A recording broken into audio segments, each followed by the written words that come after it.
Eh bien, merci de nous retrouver au cœur de cette édition particulière, sinon spéciale sur Afrique Média Télévision. Après s'être donc retiré de la CEDEAO, les États de l'AES envisagent sous peu mettre sur pied donc la monnaie commune aux trois États, à savoir le Burkina Faso, le Mali et le Niger. La communication a été faite il y a peu par le général Abdraman Tiani, une information qui a longuement salué, notamment par les analystes panafricanistes qui pensent d'ailleurs que c'est l'étape ultime, en tout cas pour ces pays, afin donc de consolider un État, on va dire, de souveraineté, on ne peut plus déclarer, mais surtout affirmer vis-à-vis donc de l'ancienne métropole. Pour en parler, on va justement parler avec trois analystes panafricanistes qui nous viennent de la Côte d'Ivoire, du Niger, mais aussi du Mali, pour faire le point autour donc premièrement de la sortie au sein de cette CEDEAO. Quelles en sont finalement les conséquences? Il y a eu les démarches, en tout cas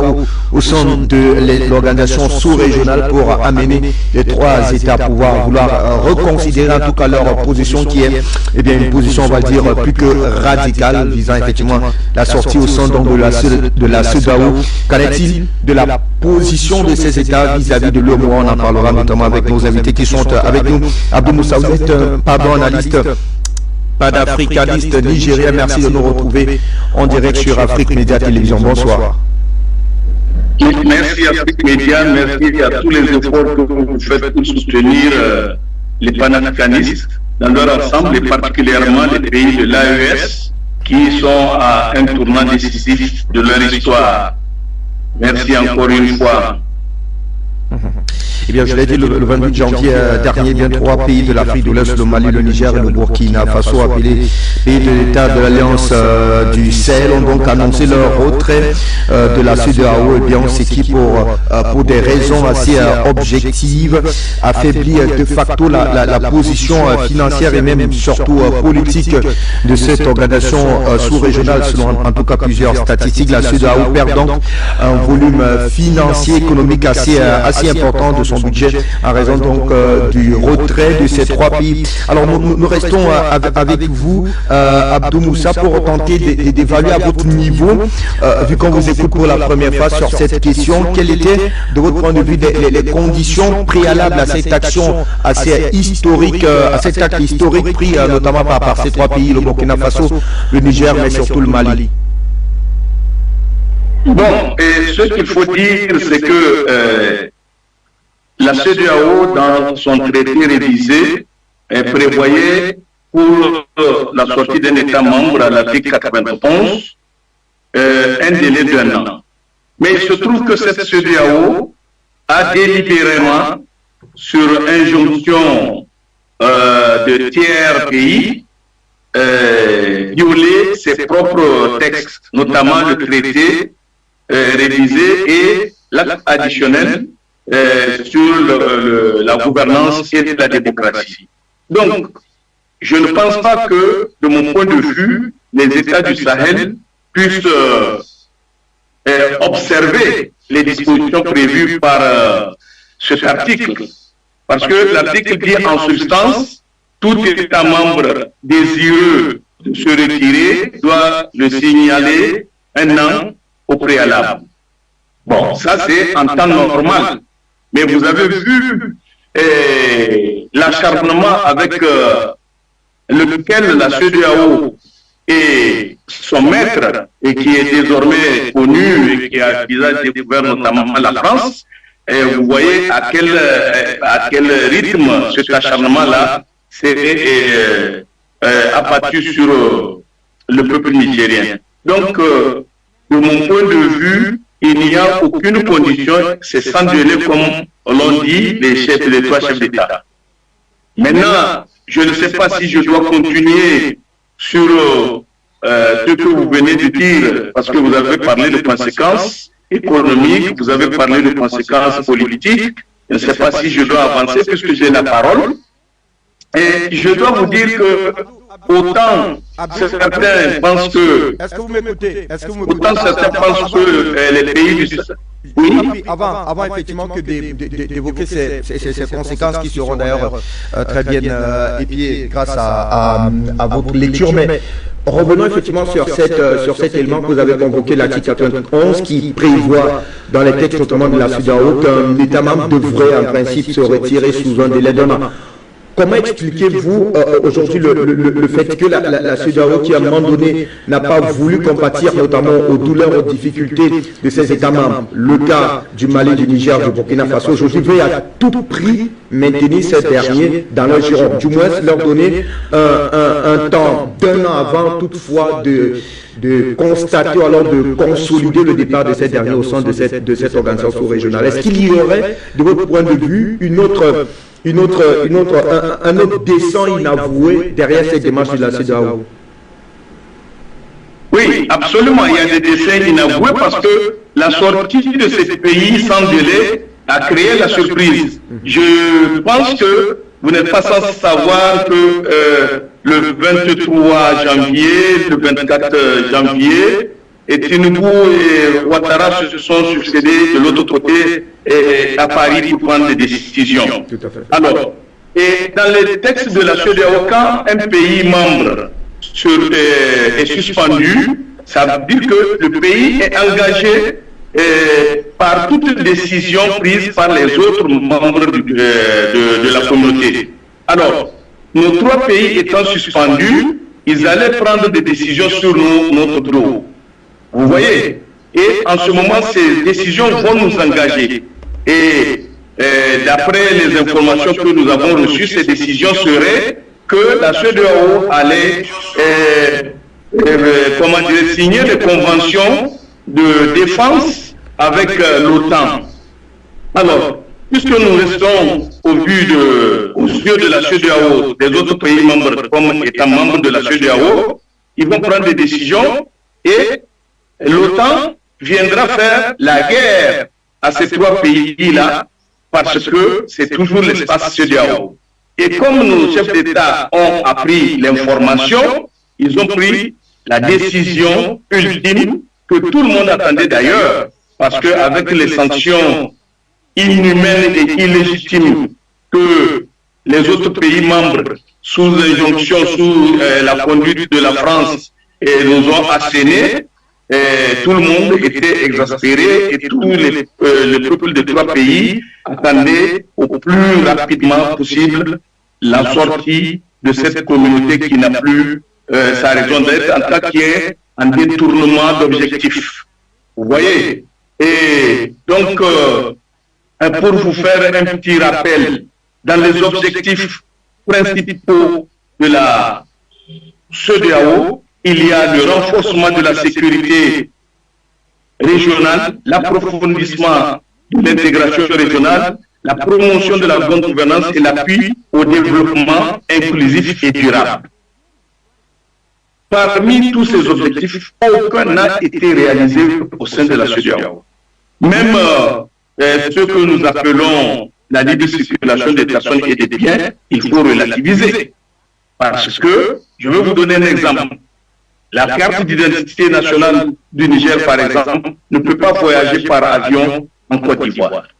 Vous voyez? Donc, c'est une intégration de façade. C'est vrai que nos peuples sont intégrés bien avant la création de la CEDEAO.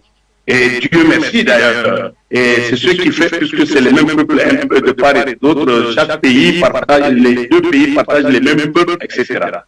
Donc, vous voyez, notre sortie n'était pas une sortie qu'on devrait faire selon les dispositions de l'article 91, on ne pouvait pas attendre. Puisque la CEDEAO n'est plus une CEDEAO des peuples, c'est une CEDEAO de quelques présidents, n'est-ce pas, à la solde de l'impérialisme occidental. Voilà. Et nous commençons cette fois avec vous les conséquences qui vont donc suivre effectivement la suite du retrait du Mali, du Burkina Faso ainsi que du Niger de cette organisation sous-régionale. Sur le plan comptable, déjà, il faut le dire, on perd de facto 3 membres, mais de manière beaucoup plus structurelle. Est-ce que cela portera une véritable désorganisation de la part de cette organisation sous-régionale, de votre point de vue? Absolument, oui. Parce que sur le plan purement budgétaire, au niveau de la commission, et la commission, je vais vous donner un ordre de grandeur. En 2023, la commission économique des États de l'Afrique de l'Ouest à 400 milliards.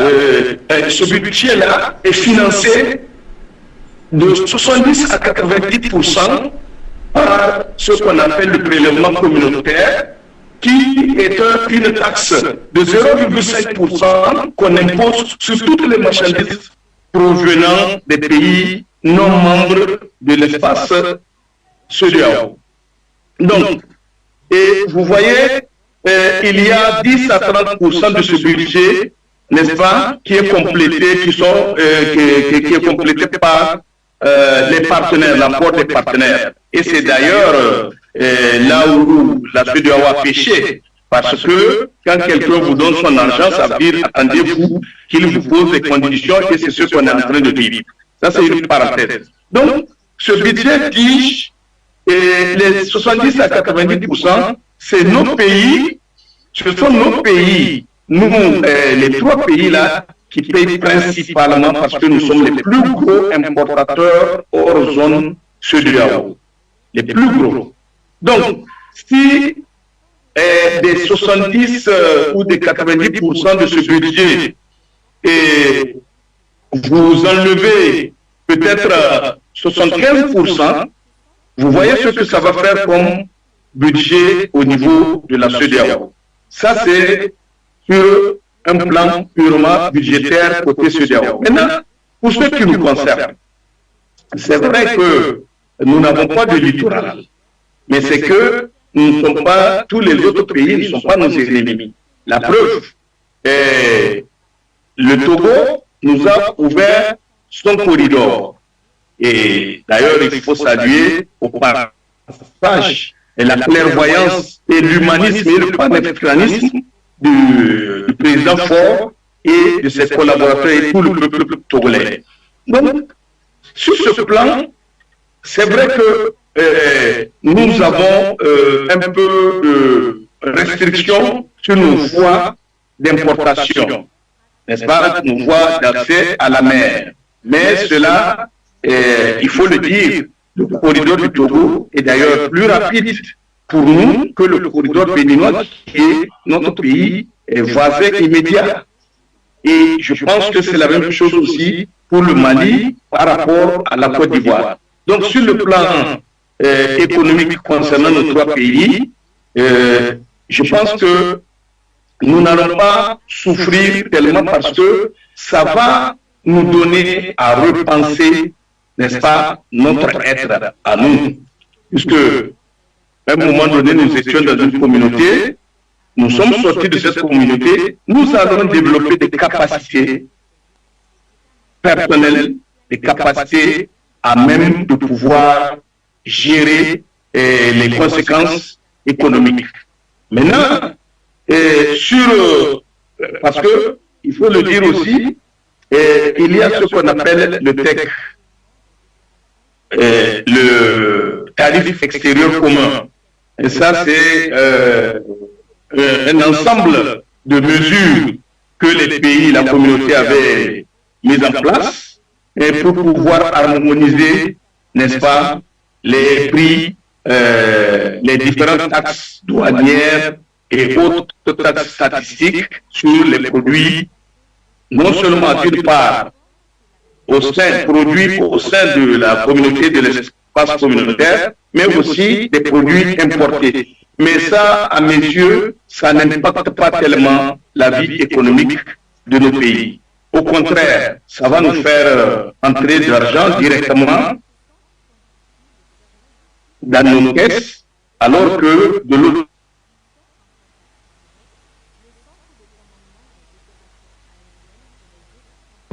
côté, il y a des prélèvements. Donc, pour me recevoir, je dois la CEDEAO va perdre une part substantielle, un apport substantiel sur son budget de fonctionnement. C'est clair. Et deuxièmement, nous, ça nous permettra de développer des en tout cas des capacités internes. Et je dois vous dire au passage, je vous informe que actuellement les experts sont en réunion à Ouagadougou, et cette réunion sera suivie de la réunion des chefs des ministres, et certainement c'est pour préparer peut-être le traité et même d'autres documents pour consolider l'effectivité de la Confédération. Maintenant, je vais glisser, parce que sur l'aspect politique, c'est que la CEDEAO est vomi par les peuples. Ça, il ne faut pas s'en cacher. Il faut le dire haut et fort. Et il n'y a pas quelqu'un, même vous qui êtes hors CEDEAO aujourd'hui, et vu ce que la CEDEAO est en train de faire, je pense que vous êtes dégoûté du comportement, parce que ce n'est plus une CEDEAO des peuples, mais c'est plutôt une CEDEAO de syndicats de quelques présidents et à la solde de l'impérialisme. Donc, sur cet aspect, je pense que les choses sont très claires. Et on n'a pas besoin de réfléchir longtemps pour comprendre le sort qui est réservé désormais à cette CEDEAO. Maintenant, je vais vous rappeler. Oui, je vous en prie, on va aller pour recevoir Suleiman Kone Bagbo, qui nous a lui également rejoint dans le cadre de cette édition. Vous retrouverez dans un court instant. Suleiman Kone Bagbo, nous accueillons très chaleureusement.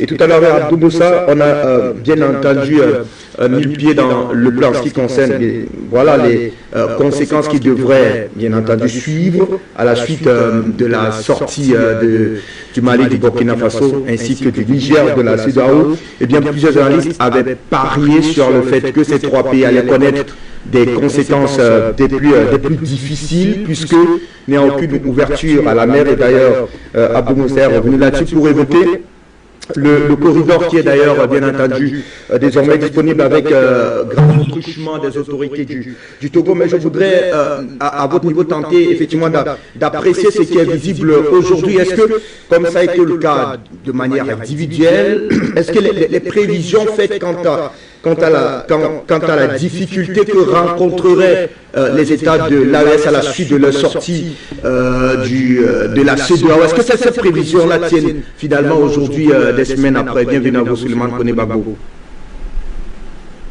Afrique Média, bonsoir, chers camarades, bonsoir au doyen Moussa Abdou. Je le salue très chaleureusement. Il a fait en tout cas une brillante exposé et une brillante d'intervention, je dirais, autant pour moi. Pour répondre à votre question, les gens ont dit que si l'Angleterre sortait de l'Union européenne, que le ciel allait tomber sur l'Angleterre. Aujourd'hui, ça fait plusieurs années, l'Angleterre vit tranquillement. Les Anglais vivent tranquillement jusqu'à ils voyagent, ils font ce qu'ils veulent. J'ai suivi l'interview du président Abdelrahmane Tiani. Il a dit quelque chose qui m'a beaucoup touché. C'est un sage qui est vraiment... Et souvent quand je m'assois et que je vois leur engagement patriotique, leur engagement sur la voie panafricaniste, je me dis que ces personnes-là ont beaucoup souffert de par leur loyauté au président, on va dire par les principes de loyauté des militaires au président de la République. Ils en ont beaucoup souffert. Pourquoi? Parce que ces personnes dignes, ces personnes panafricanistes, ces personnes patriotes étaient obligées de subir cette souffrance en voyant Bazoum laisser les pieds d'Emmanuel Macron, en voyant Bazoum se laisser manipuler par le petit Macron, en voyant Bazoum laisser le peuple nigérien à la merci des terroristes sans lever le petit doigt. Et d'ailleurs, complice de ces mêmes terroristes, par principe de loyauté, ces personnes-là, ces militaires-là, étaient restés dans cette souffrance. Je le dis, chez nous, en Côte d'Ivoire, on dit Yako. On dit Yako parce que c'est une souffrance. Quand j'ai dit ça, le président Tiani a dit quelque chose. Avant la création de la CEDEAO, en mai 1975, en 1975. Les États qui ont, on va dire, jeté les bases même de cette création avaient obtenu l'indépendance autour de 1960. Autour de 1960. De 1960 à 1975, la CEDEAO n'existait pas. Ça fait 15 ans que la CEDEAO n'existait pas après l'obtention, l'acquisition de l'indépendance. Mais est-ce que ces peuples-là sont morts? Est-ce que ces peuples-là ne voyageaient pas? Est-ce que ces peuples-là ne commerçaient pas avec l'extérieur? Bien sûr que oui. Ils commerçaient avec l'extérieur. Ils faisaient tout. Ils faisaient tout. Donc, ce n'est pas parce qu'ils sont sortis de la CEDEAO que le ciel va tomber sur eux. Non! Au contraire, c'est la CEDEAO. Et d'ailleurs, on a vu des réactions. On a vu des réactions. On dit toujours, c'est quand on met le doigt là où ça fait mal que l'humain a tendance à crier. Si tu vois que ça commence à crier, même au-delà de la CEDEAO, au-delà même de l'Afrique, ça commence à bavarder. Je vois des balais diplomatiques au niveau du Mali, au niveau du Burkina Faso, des présidents de la CEDEAO prennent la parole publiquement et disent non, ça ne va pas. Eh bien, c'est parce que de l'autre côté, on sent que ça va faire mal. On sent que ça va faire mal. Et je pense que c'est au niveau de la CEDEAO, au niveau des pays qui sont restés au-dessus de la CEDEAO, les 12 pays qui sont restés de la CEDEAO là, que ça va toucher. Parce que comme le gouvernement le dit, au niveau économique, la CEDEAO se basait beaucoup sur les 3 pays. Les 3 pays. Donc, par la solidarité, du point de vue de la solidarité de la communauté, les pays, le Niger, le Mali, le Burkina Faso se dirigeaient toujours vers les pays côtiers comme la Côte d'Ivoire, le Bénin, le Togo, le Ghana et même le Sénégal. Mais aujourd'hui, s'ils veulent couper ces voies, d'abord, ça sera, on va dire, bête de le faire, de fermer son port à plus de, je dirais, 75 à 80 millions de personnes. Ça sera bête parce que c'est des consommateurs. C'est des consommateurs qui non seulement importent de vos ports, font bouger vos ports, font bouger vos économies. Et donc, tourner le dos à ces personnes-là, c'est de se tirer une balle dans les pieds. C'est pourquoi, d'ailleurs, le président Talon est sorti et a demandé à ce que les sanctions soient levées sur le Niger. Parce que le port de Cotonou était le port principal par lequel transitaient les marchandises du Bénin. Donc, il semble que ça ne va pas. Ça ne va pas. Mais pendant ce temps, ce qu'ils ne comprennent pas, c'est que d'autres pays côtiers sont en train de faire les jeux doux à l'AIS. D'autres pays côtiers sont en train de faire les jeux doux à l'AIS. Eux-mêmes, ils prient de tout leur vœu pour que l'AIS se tourne vers eux pour aller importer à partir de leur port. Parce que chacun peut se développer. Donc, monsieur, l'AIS a raison de sortir de la CEDEAO.